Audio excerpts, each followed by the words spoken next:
하나님께서 오늘 저에게 주신 말씀 누가복음 3장 22절부터 30절 말씀 살펴보겠습니다.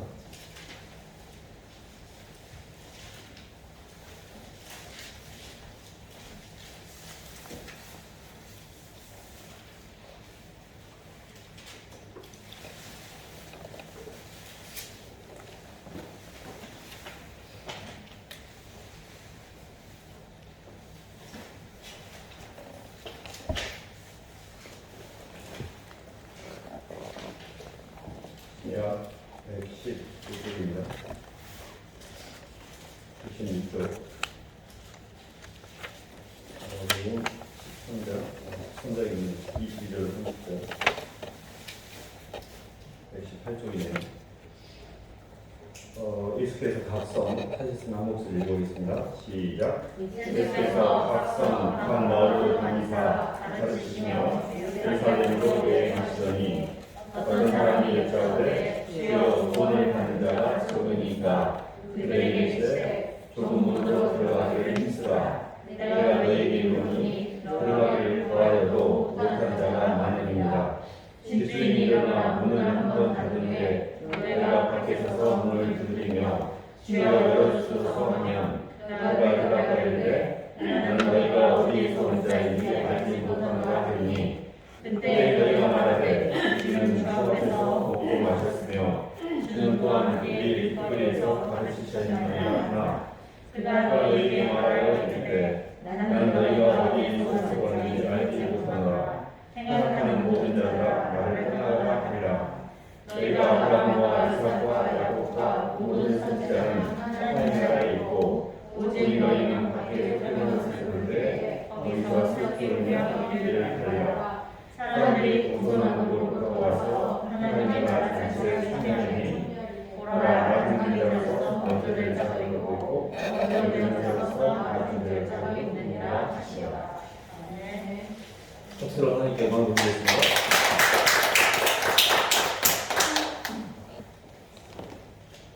좁은 문으로 들어가라는 말씀 제목인데요. 성경을 읽으면서 이렇게 예수님을 따라가는 우리의 신앙의 여정을 좁은 문, 순례의 길이라 이렇게 표현할 때가 많습니다. 실제 왜 좁은 문일까? 그리고 왜 이렇게 문이 좁을까? 이런 부분에 대한 성경적인 이해가 좀 필요한데요. 노아의 방주 때 이렇게 구원을 받았던 사람들이 당시에 8명, 그리고 출애굽을 했을 때 이스라엘 백성이 그 당시에 이제 장정이 60만이면 4인 하고 이렇게 해도 다른 사람도 있고 해서 최소한 200만 명은 넘었다고 보거든요. 근데 그때 가나안 땅에 들어간 자가 갈렙과 요수아 두 사람만 들어갔거든요. 1세대들은 다 때를 당해서 묻었죠. 어떻게 한 나라는 이렇게 어려운가? 좀 이렇게 의문스러운. 이거는 굉장히 이제 비유적인 예로고 그 숫자의 비례만큼 한 나라를 견뎌갑니다. 다만 우리가 이렇게 예수님을 믿고 신앙생활을 하면서 신앙의 본질에 접근하지 못하고 신앙의 외적인 요소들을 통해서 우리가 신앙생활을 할 때 우리도 어쩌면 이 경고가 우리에게 해당될 수 있기 때문에 살아있을 때 굉장히 경각심을 갖고 우리를 돌아보는 말씀을 보는 것이죠. 성경적으로 보면 왜 좁은 문일까? 이 부분에 대한 질문을 해봅니다. 그건 왜 좁은 문인 거니? 사람이 겉사람으로 사는 것은 자기중심적인 삶이거든요. 내 선악과가 항상 맞고 내 감정이 중요하고 내 이익이 중요해요. 이게 예수님을 믿고 갈 때는 반대편으로 가야 돼요. 주님 때문에 내 생각을 부인하고 주님 때문에 내 감정을 부인해야 되고 주님 때문에 내 이익도 부인해야 되는데 이게 굉장히 힘든 겁니다, 사실. 그러니까 힘든 거예요. 우리가 믿음이라고 하는 것은 하나님의 사랑으로 말미암아 겉사람을 벗어버리는 거거든요. 근데 모든 사람들이 종교와 신앙을 구별하지 못해요. 종교는 내가 잘 되기 위해서 주님을 갖다 쓰는 거거든요. 근데 종교인이 많아요. 신앙인은 없고. 그래서 뭔 차이가 있는 거니? 종교인은 자아가 중심이에요. 항상 자아가 중심이에요. 내가 절대 소멸되지 않아요. 이게 굉장히 어렵습니다. 그래서 목사님들이 설교할 때 복 받는다, 잘 될 것이다 이렇게 말하면 훨씬 목사님들 편안하고 좋습니다. 그러면 듣는 성도들은 귀가 좋아요. 편안하게 듣기 좋습니다. 복 받는다고. 물론 하나님께서 축복을 해주셨지만 그 축복의 의미 속에는 하나님의 말씀에 거할 때에 오는 축복이지 그냥 복 받는다고 말할 때는 사실은 이제 성경을 오도하는 거거든요. 근데 그렇게 하게 되면 마음은 편안하고 기는 들지 모르는데 자아가 상승이 되면서 자아 처리가 안 됩니다. 다시 말하면 하나님 나라가 이 땅에 임하려고 하면 불가불 땅의 나라는 처리를 해야 됩니다. 땅에서 내 겉사람으로 지금까지 살아왔던 내 육에 대한, 그래서 우리가 이 말씀을 우리가 볼 때 사실 오늘 말씀 보면 좀 깜짝 놀랐던 게요. 아니 주님하고 밥 먹지 않았습니까? 그 과거 유대인들 사이에서요, 식탁 교제가 굉장히 중요했습니다. 식탁에서 밥을 같이 먹는 사람은 굉장히 친밀한 사람들이에요. 식탁에 자체 올라온 것 자체가 상당히 주님 옆에 있었다는 이야기고요. 주님이 가르친 거 저희들 배우는데요. 이렇게 넘겨야 돼요. 또 저희들이 잘 아는 마태복음 7장 21절에 보면 주여 주여 하는 자마다 천국에 갈지 알 수 없다. 근데 나의 뜻대로 행하는 자라야 천국에 간다고 하는데, 그때 무슨 소리입니까? 우리가 주의 이름으로 권능을 하고 선지자 노릇하고, 그 말은 선지자 노릇했다는 말은 그 사람이 가르치고 말씀을 전하는 목회를 했다는 이야기예요. 목사님을 했다는 이야기예요. 선지자 노릇을 했으니까.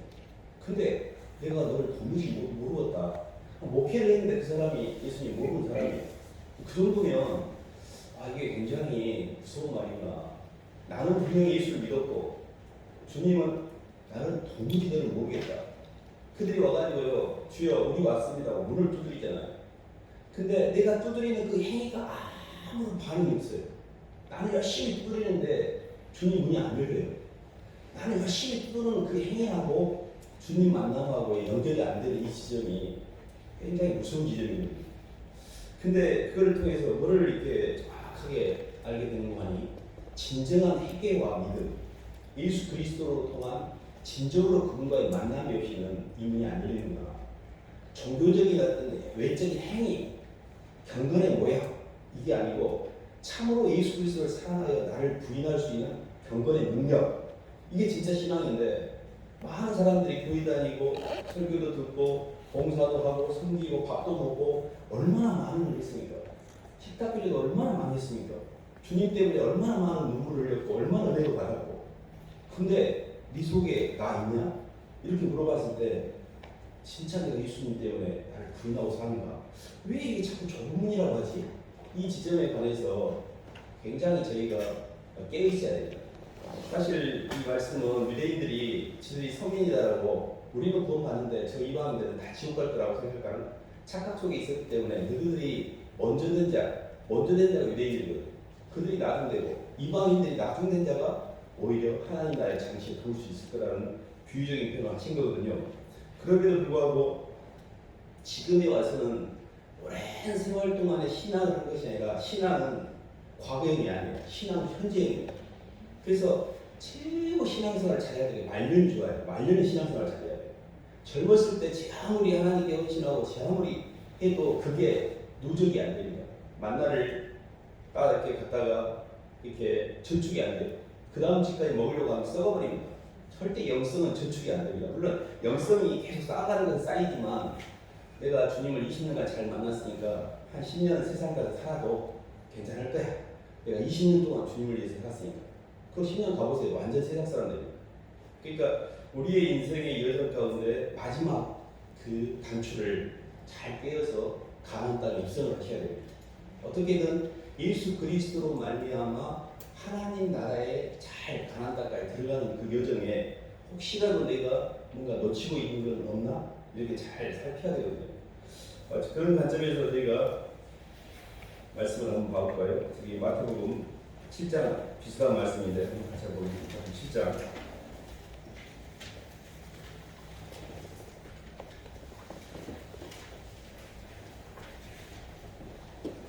13, 14절.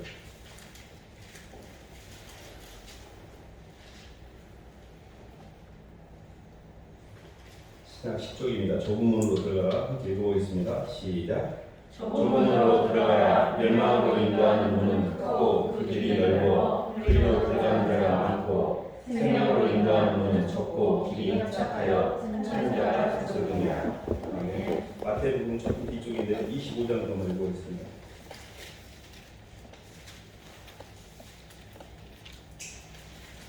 1절로 13절 말씀까지. 시작 43쪽입니다. 1절부터 13절 조금 긴데 제가 교도하도록 하겠습니다. 저부터 읽겠습니다. 그때 천국은 마치 등을 들고 신랑을 맞으러 나간 늘 처녀와 같다 하리니 그 중에 다섯은 일어나고 스승이 슬기를 찾아라. 미련한 자들은 등을 가지되 기름을 가지지 아니하고 슬기 있는 자들은 그릇에 기름을 담아 등과 함께 가져갔더니 신랑이 더디 오므로 다 졸며 잘세. 감중에 소리가 나되 그와 신랑이 보라 아즈라가 나오라 하매 이에 처녀들이 다 일어나 등을 준비할세. 미련한 자들이 슬기 있는 자들에게 이르되 우리 등불이 꺼져가니 너희 기름 좀 하나라 하되 슬기 있는 자들이 대답하여 이르되 우리와 너희가 쓰기에 다 부족할까 하노니 차라리 파는 자들에게 가서 너희 쓸 것을 사라 하니 그들이 살아간 사이에 신랑이 오므로 준비하여 간 자들은 함께 혼인잔치에 들어가고는 하십니다. 후에 남은 처녀들이 와서 이르되 주여 주여 우리에게 열어주소서. 대답하여 이르되 진실로 너희에게 이르노니 내가 너희를 알지 못하는 바 되느니라. 그런즉 깨어 있으라 너희는 그날과 그때를 알지 못하느니라. 아멘. 지혜로운 다섯 처녀는 등과 기름을 다 준비했습니다. 등은 성경에서 말하는 말씀이고 기름은 성령의 임재거든요. 그래서 하나님 말씀도 알고 영적인 이런 세계도 잘 알지만 그 아는 세계에 주님의 성령의 기름 부음이 없이 등에 기름이 없이는 사실은 이렇게 그 등이 오래가지 못하거든요. 신앙생활하면서 등은 준비됐어요. 근데 기름이 준비되지 않는 경우가 많습니다. 그래서 다섯 처녀는 등과 기름을 잘 준비했기 때문에 자신이 충분히 그 시간을 기다려서 신랑의 혼인잔치에 들어갈 수가 있었거든요. 근데 나머지 다섯 처녀는 등은 있어서 길은 찾아왔는데 기름이 부족해서 그를 가지러 간 사이에 문이 닫히고 이제 이렇게 기름을 가지고 왔을 때 이미 늦었거든요. 이런 경우에 그러면 지혜로운 다섯 처녀는 물론 혼인잔치에 들어갔으니까 이건 우리가 원하는 바죠. 그러면 미련한 다섯 처녀가 구원을 못 받았단 말인가? 이런 질문이 듭니다. 근데 그건 구원을 못 받은 건 아니에요. 이 다섯 처녀는 구원을 받은 거나 굉장히 힘들게 통과하고 있는 거예요.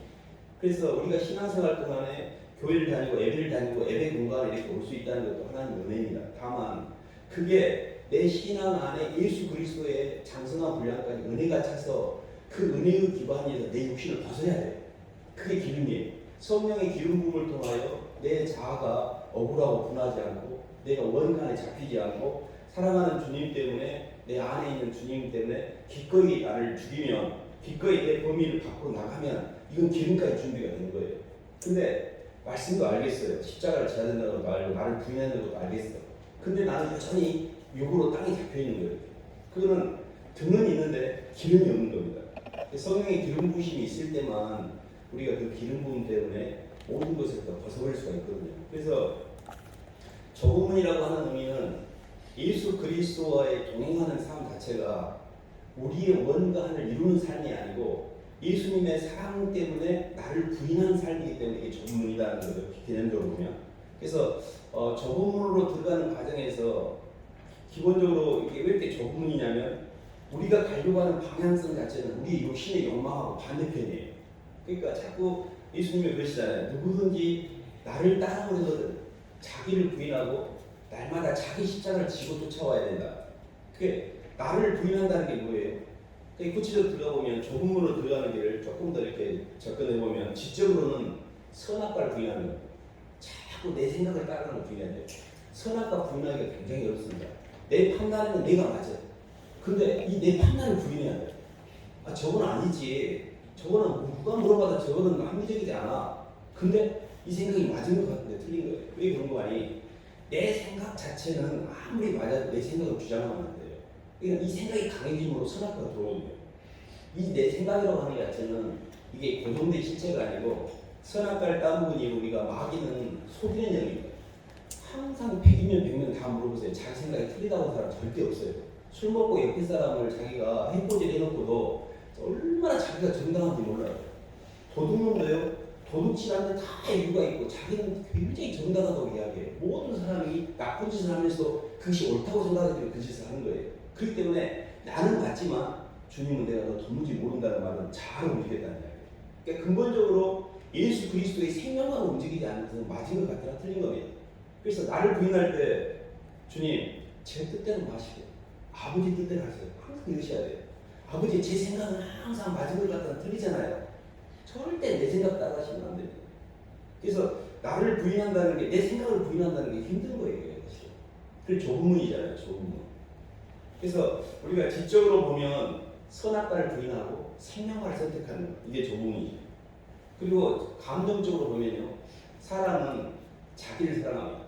근데 이 십자가의 길은 뭐냐면, 어거스틴의 그 신의 도성이라는 책에 보면 하늘의 도성에 가 있는 사람들은 주님을 사랑해서 자기를 죽인 사람들이 가 있어요. 땅의 도성에 간 사람들은 나를 너무 사랑해서 예수를 죽인 사람들이 가 있어요. 가슴 속에 나를 보고 있다는 이야기는 주님을 죽이고 나를 살린 거예요. 이 사람이 땅의 도성에 있는 거예요. 근데 이 내 가슴 속에 주님이 없으면 내가 아무리 정당한 것처럼 보이는 속는 신앙은 예수 그리스도와의 연합을 통하여 땅의 경계를 넘어가는 거예요. 그래서 주와 합하는 자가 한 영이기 때문에 예수 그리스도와의 영적으로 연합이 되지 않고서 이거는 종교지 신앙이 아니에요. 근데 이 지점에서 연합이 되려고 하면 참으로 주님, 저는 죄인입니다라고 회개가 일어나야 돼요. 왜 그러냐면 빛이 들어오려고 하면 어둠만 빛하고 만날 수가 있어요. 근데 예수님보다 내가 더 의로하고, 예수님 빛, 난 그 위에 있는 빛이에요. 예수님보다 내가 더 세버려요. 그럼 어떻게 물이 거꾸로 위로 올라갈 수 있습니까? 그래서 가장 우리가 마지막 때 세례 요한이 와서 내치는 소리가 회개하라, 천국이 가까웠다. 그 말은 너희들이 죄인 중에 괴수다. 하나님, 저 죄인이에요. 이 죄인을 떠나셔서라고 내가 흙이고 먼지고 티끌이고 예수님 없이 저 안 돼요라고 고백을 해야 되는데 너무 내가 어려워.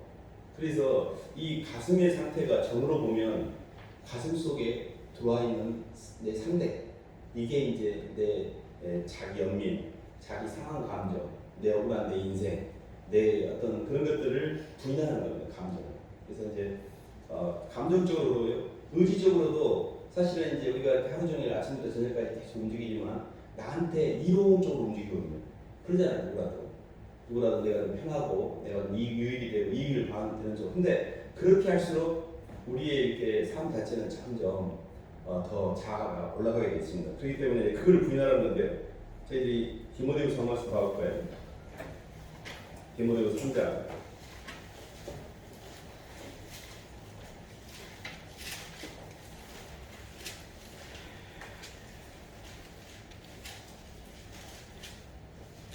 5절 7절 말씀 보겠습니다.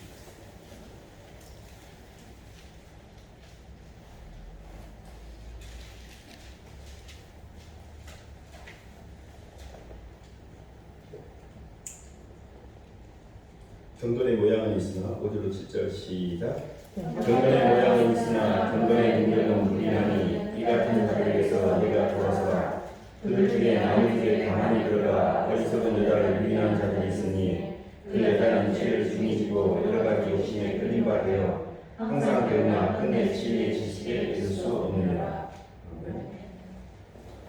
3장 앞쪽에 보면 이제 마지막 때 고통하는 때가 이르렀을 때 현상이 좀 나오거든요. 그러면서 배신하며 조급하며 자만하며 쾌락을 사랑하며 하나님 사랑하는 것을 더하고 또 무정하고 원통하고 쭉 나옵니다. 자기를 사랑하는 것 포함해서 돈도 사랑하고 자기도 사랑하고 다 이렇게 이제 말세의 현상이거든요.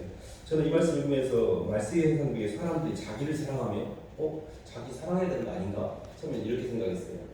원래 사람은 자기를 사랑하도록 창조되지 않았습니다. 하나님은 사랑은 상대를 사랑하는 게 사랑이지 자기를 사랑하는 것은 마귀적 사랑이거든요. 자기가 자기를 사랑하는 것은 나르시즘이에요. 상대가 없기 때문에 자기한테 집중되는 거예요. 그래서 말세의 징조가 자기를 사랑해서 하는 거예요.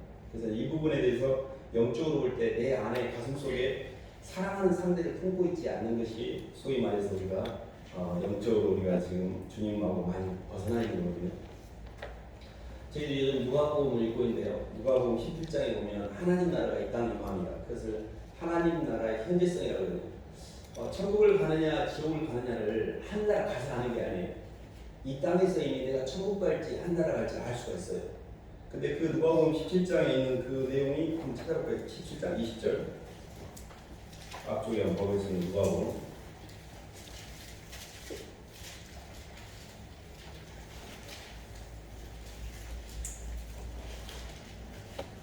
125쪽입니다.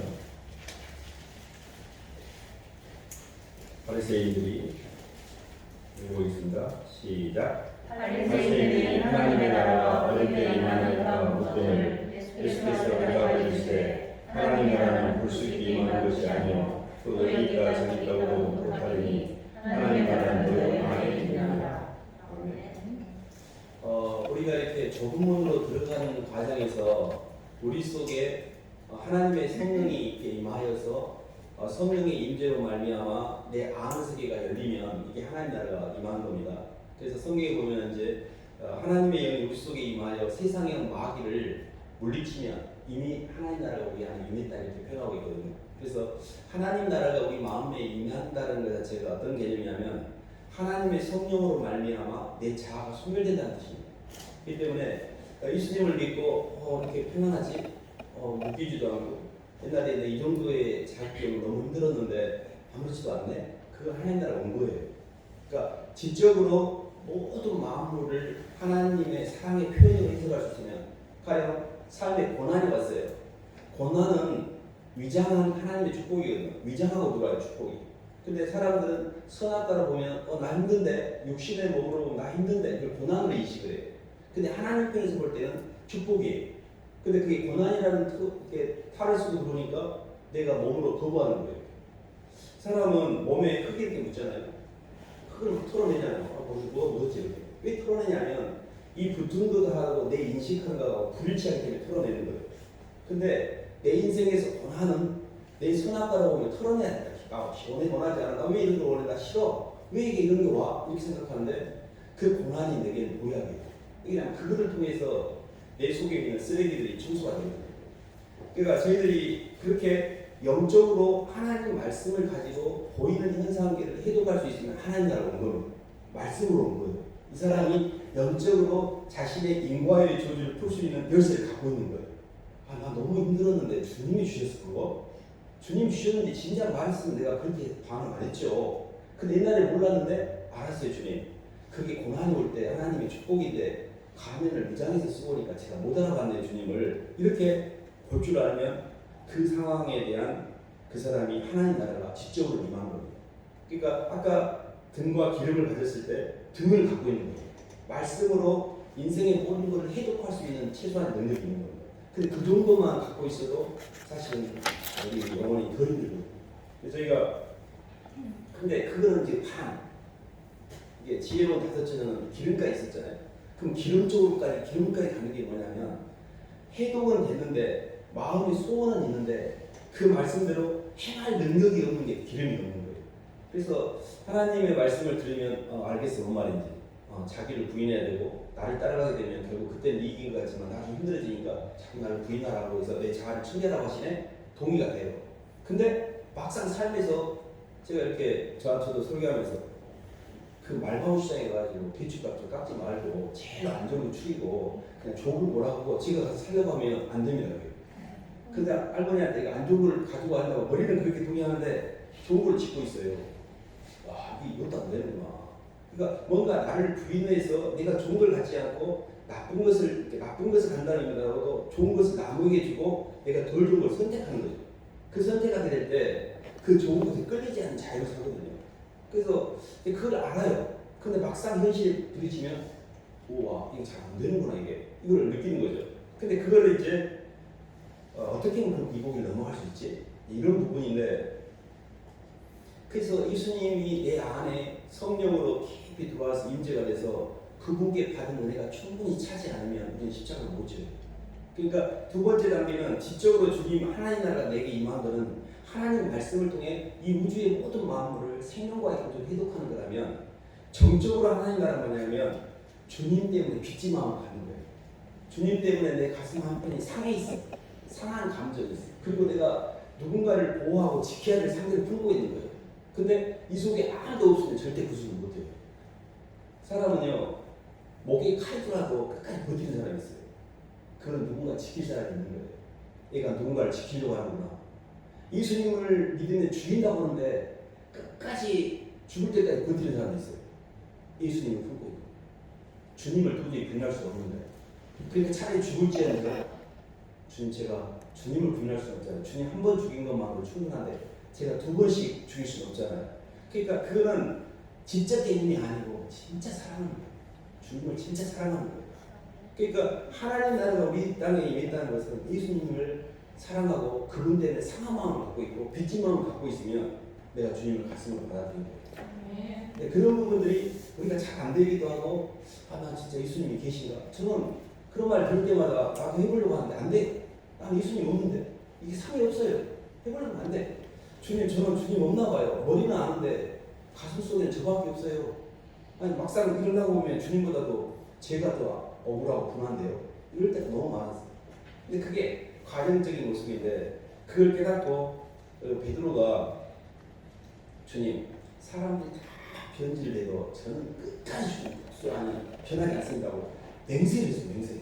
진짜 그 진심이었어요. 제가 볼 때 베드로는. 근데 그는 닭이 3번 오기 전에 여전히 깨져버려요. 그런 의지적인 마음은 있지만 하나님의 성령이 없었기 때문에 못 지켜요. 근데 그가 통곡을 하고 울고 난 다음에 오순절에 성령을 받고 난 다음에요. 십자가에 나를 거꾸로 매달아라. 선택을 해주고 그게 왜 그러냐면 뭔 차이냐면 가슴 속에 후지하는 성령을 갖고 있었어요. 주님이 이미 임했어요. 그러니까 오순절 이후에 베드로는 그 목숨이 돌아도 지킬 상대가 있었던 거고 오순절 전에 베드로는 머릿속으로는 알아. 예수님을 사랑한다는 거 알고 예수님을 지켜야 될 거 알아. 그게 안 되는 거예요. 나밖에 없는 어떻게 그걸 부인할 수밖에 없죠. 그게 아주 자연스러운 현상이 부인한 것이 잘못된 게 아닙니다. 아주 내추럴해요. 단 그 안에 베드로 안에 예수님을 사랑하는 마음이 그때는 성령의 인재가 없었어요. 그래서 베드로한테 이러잖아요. 네가 마음은 원이로되 육신이 약하다. 깨어서 기도해라. 그게 주님과 깊은 동행을 통해 예수님을 사랑하지 않으면 그러니까 왜 이렇게 좁은 문이냐면 나는 나를 사랑하는데 왜 예수님을 사랑해야 돼? 그 예수님을 만나기가 굉장히 어려워요. 신앙의 여정 가운데 예수도 알고 내가 바울도 아는데 너 누구냐고 그 귀신이 와서 그냥 올라타버린 것처럼 진짜 주님을 내가 사랑하는가? 진짜 내 속에 예수 그리스도를 사랑하는가? 그것이 진짜 좋은 문이에요. 왜냐하면 이게 굉장히 어렵습니다. 나는 나를 사랑하지 주님을 사랑한다는 머릿속에 이해만 있지 어느 순간 현실 속에는 나보다 주님보다는 내 입장을 생각하거든요.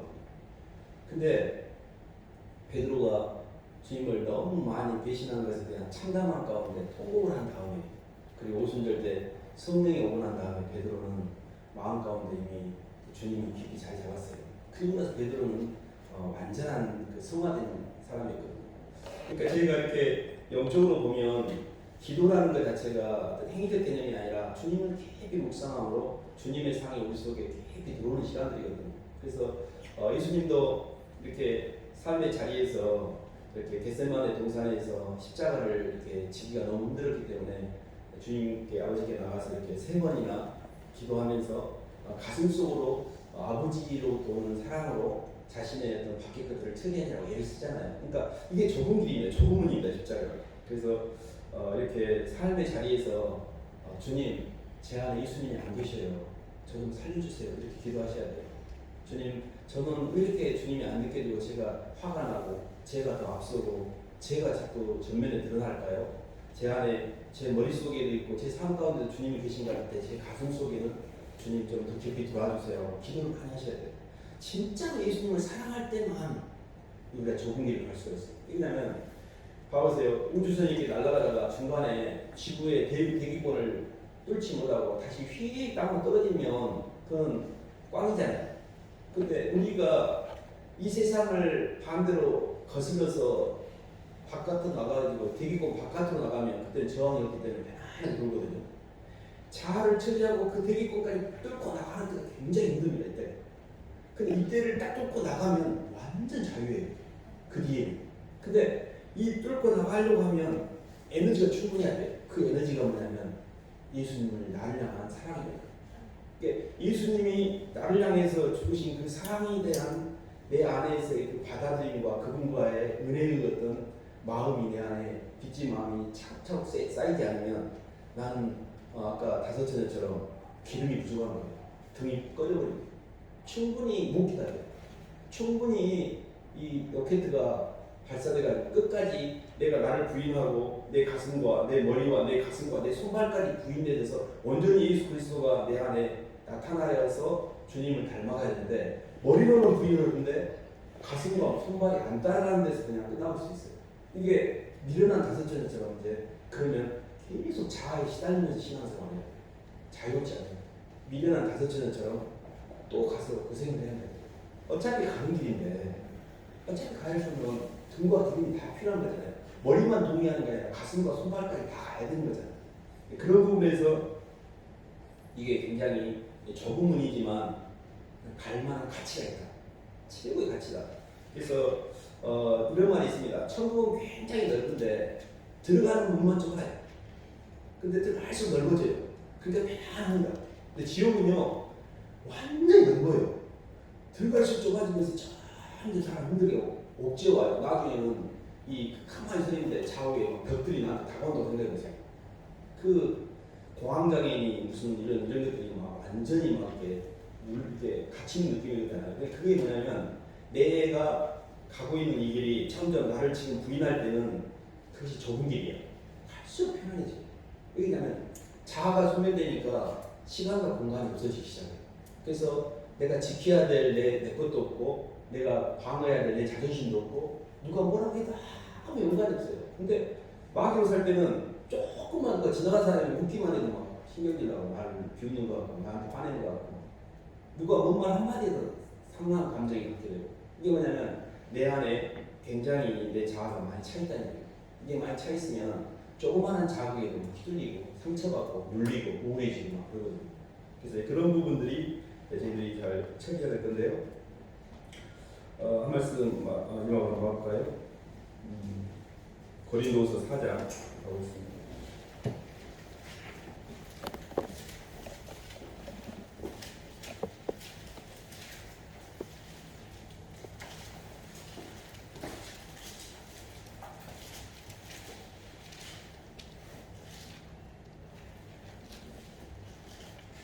(16절) 18절까지 보시면 고린도후서 4장 16, 18절.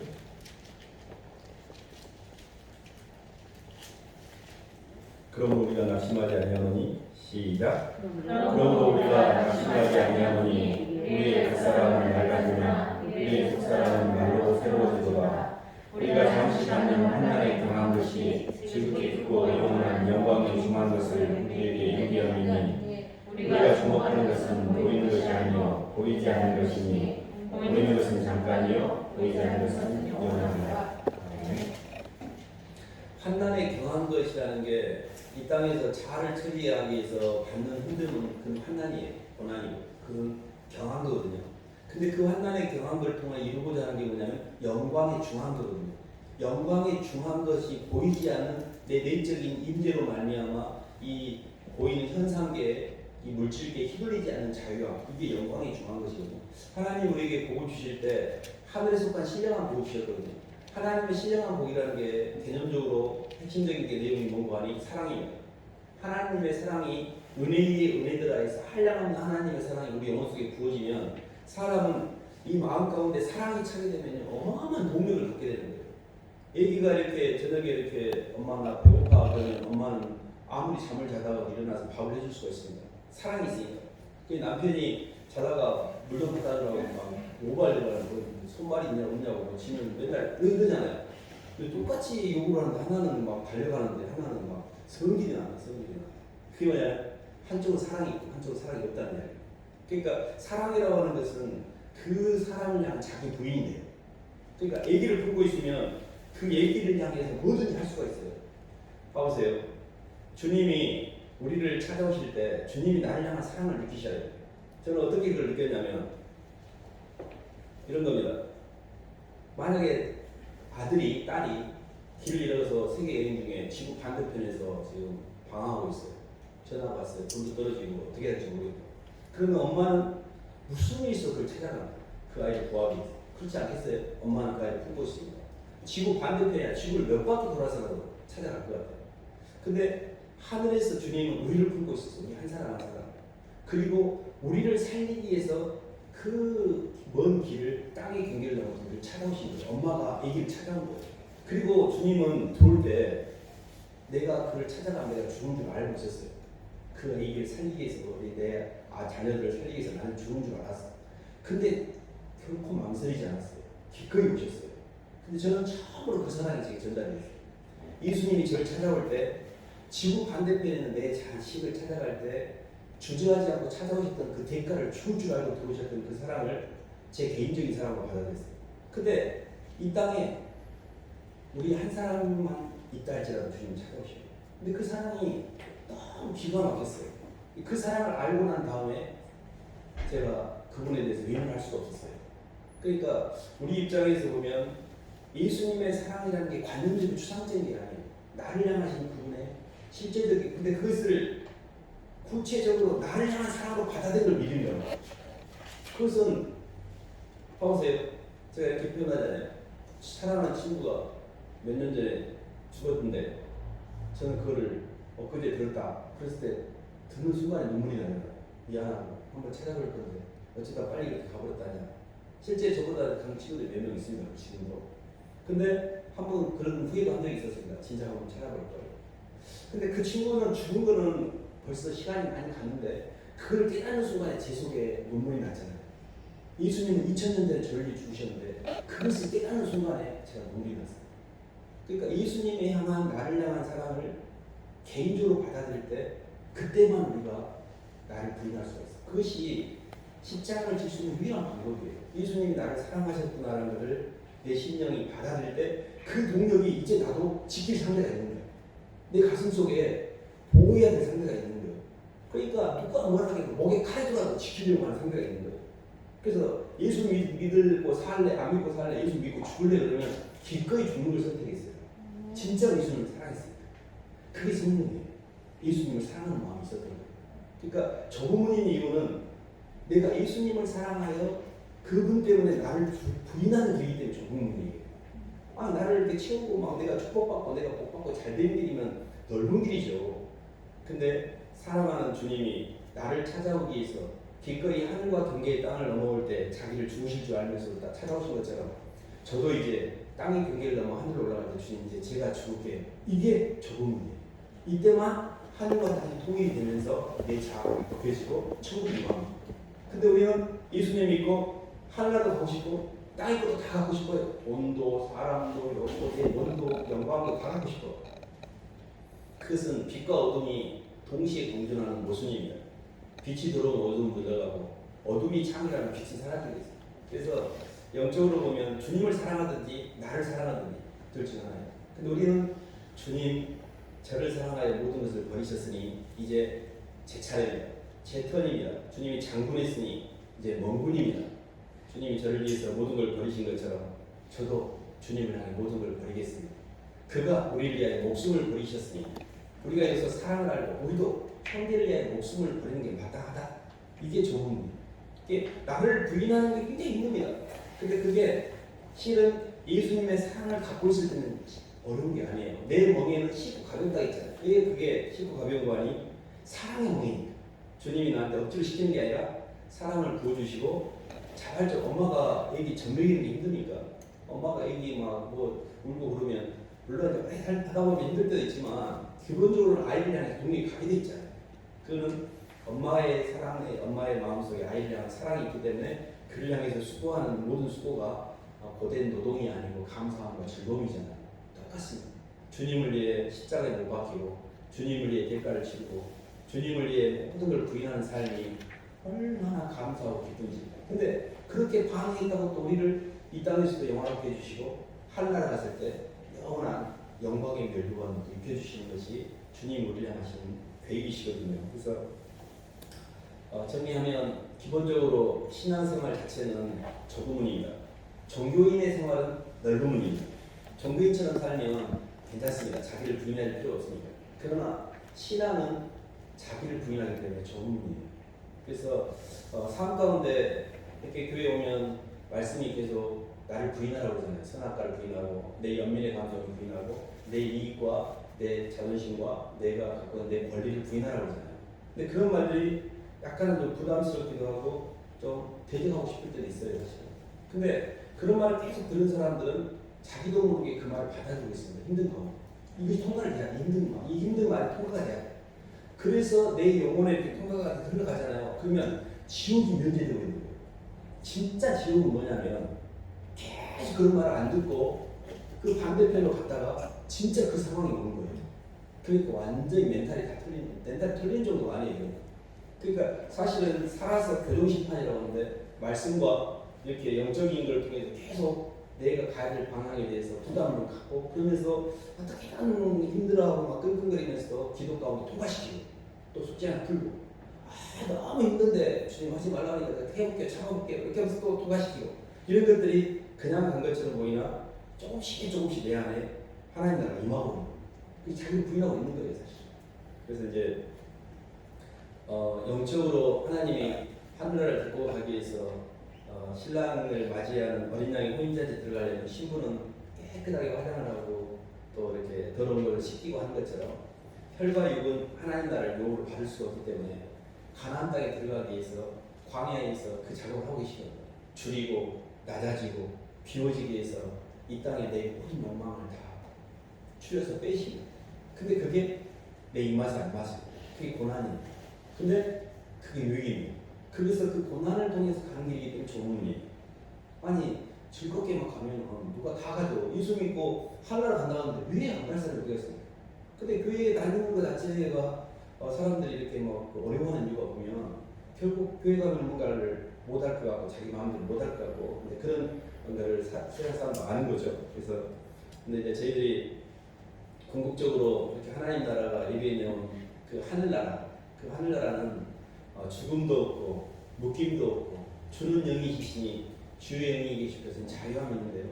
정말 가고 싶은 것은 어디냐면 이 땅에서 세상으로 막 번복으로 막 돈과 욕망으로 채우는 게 아니고요. 모든 게 묶이지 않아요. 이 땅의 물질도 사람도 내 자존심도 어느 것으로 묶이지 않은 평안함과 자유. 그거는 이 사람이 많이 죽었다는 이야기예요. 이 사람이 많이 주님 때문에 대가를 치렀다는 이야기예요. 그 세계가 옵니다. 예수님 때문에 많이 죽고 많이 대가를 치고 예수님을 많이 사랑하면 내가 없어지기 시작해요. 희한해요. 엄마가 아기를 사랑해서 먹고 싶은 것도 아기 주고 안 먹잖아요. 그럼 엄마는 그 먹고 싶은 것에서 자유로워져요. 그런 것처럼 내가 주님 때문에 참았던 것만 자유로워져요. 이것이 구원의 원리예요. 성화의 원리입니다. 그래서 항상 주님, 제가 주님 때문에 참을게요. 괜찮아요, 주님. 주님이 저 때문에 힘들었던 거 생각하면 이건 퉁치고도 남아요, 주님. 제가 이거 주님 때문에 퉁칠게요. 그리고 하늘을 올릴게요. 힘드시면 주님 계산해 주세요. 저 이거 사람하고 계산 안 할게요. 지금 너무 힘든데 주님이 저한테 힘든 거 생각하면 괜찮아요. 이렇게 자꾸 정산을 주님과 이렇게 하다 보면 그게 좁은 문으로 들어가는 거예요. 근데 조금만 들어가보세요. 좁은 문. 그러면 갈수록 편안해져요. 예수님 믿고 많이 편안해졌다. 그 말은 좁은 문으로 이미 들어왔다는 거예요. 넓어져 점점. 그러니까 마음에 캐파가 조금 더 편안해져요. 더 넓어지니까. 근데 세상의 분들은 처음에는 막 좋아. 들어가 보면 이제 그때부터 힘들어요. 결혼하기 전에 와, 저 남자가 만나고 인생 끝났다는데 들어가 보세요. 그때부터 힘들어지죠. 그러니까 이제 결혼을 잘못했다는 게 아니라 영적인 원리로 인하여 가는 길은 처음에 좁아 보이지만 갈수록 편안해지고 세상적으로 내 선악과로 좋은 것들은 그 속에 바뀌었습니다. 그래서 주님이 우리를 이렇게 좁은 문으로 초대해 주셨다는 것에 대한 감사. 하나님의 사랑은 선택적 사랑입니다. 하나님의 백성을 이 예배당에 부르신 것, 예배당에 이렇게 와서 예배를 드리는 것은 절대 우연이 아닙니다. 저는요, 우리가 이렇게 예배당에 와서 설교를 듣고 있을 수가 없어요. 하나님 백성이 아니어서 올 수가 없습니다, 사실. 원리적으로. 그리고 듣더라도 버티지 못해요. 왜냐하면 너무 영이 안 맞으니까. 그래서 그냥 튕겨 나가게 돼 있어요. 근데 이렇게 와서 설교를 듣고 말씀을 듣고 또 그 말씀이 내 자아의 어떤 욕구가 안 맞더라도 끙끙 앓으면서 어쨌든 견디고 하려고 하고 그러다 보면은 우리도 모르게 많이 중화가 되고 예수님을 많이 닮아가고 그렇습니다. 좁은 문이 처음에만 좁은 문이지 갈수록 편안하니까 좁은 문 잘 따라가시기를 주님의 이름으로 축원합니다. 네. 하나님 아버지 감사를 드립니다. 하나님이 죄를 사랑하셔서 하늘의 경계를 넘어 땅으로 들어오시는 그 사랑이 하나님 저희 가슴 속에 아직도 이렇게 잘 느껴지지 않고 전달되지 않아서 억지로 이렇게 하려고 했던 때가 많았는데 주님 간과 없기는 참으로 그 사랑을 받아들이고 느끼고 누리기를 원합니다. 모든 걸 다 버려서도 저희를 사랑하셨던 주님, 천하 모든 걸 다 팔아서도 저희를 살려고 했던 주님, 저희 자신을 살리기 위해서 기꺼이 십자가에서 자신의 목숨을 내어주는데 주저하지 않았던 주님, 그게 머리가 아니라 참으로 가슴 속으로 전달되기를 원합니다. 그래서 내 가슴 속에 나를 찾아오신 그 주님의 상한 감정과 그 주님을 보호하고 지키기 위해서 기꺼이 바깥에서 대가를 치르는 이 좁은 길을 잘 따라갈 수 있도록 하나님 도와주시옵소서. 예수님 이름으로 기도드립니다.